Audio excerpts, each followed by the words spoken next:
Well, for me, mode is a shorthand for what people will often call semiotic modality, and semiotic modality is a shorthand for semiotic resource system in the original sense of Halliday in language as social semiotic.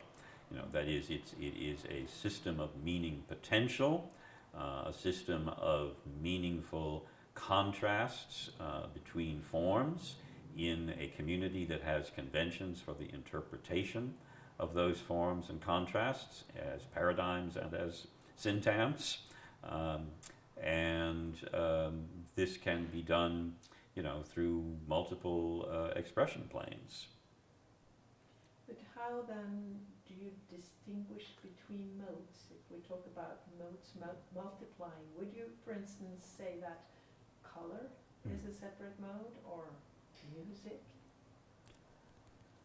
Or Some of this, I think, is not so much an inherent feature of the modality of expression as it is a historical product of how people have deployed the affordances, the potentials of those modes of expression. So music, I think, does qualify as a full-fledged, semiotic resource system, because historically it's been developed to the point and for purposes that have brought out most of its potential in that way. And it tends to have a more dominantly attitudinal or emotional function rather than an ideational function, but it can have an ideational function. Color, on the other hand, I don't think it has not been developed historically in our culture in such a way. I don't think we really have color syntagms that operate as a separate semiotic modality. I mean, if I flashed a series of colors at you, I don't know that you would make any special sense out of that sequencing, of colors. Maybe you could, I mean, if I flashed them in the sequence of the rainbow, that would have some meaning for you, or I might be able to flash a sequence that are more female-identified colors and male-identified colors, or darker colors and brighter colors, and I might even be able to tell a little bit of a story, of a clash between these, or a synthesis between them, or something like that. But by and large, that just doesn't happen. That doesn't exist in our culture. We haven't historically turned color into an autonomous, semi-autonomous system the way we have music. So what may fruitfully be analyzed as a separate mode might change through history? Yes, I think so. I mean, there's a tendency to conventionally fuse existing modes together, and to some extent to also separate them from each other. I think this is most clear to me developmentally. You look at very young children.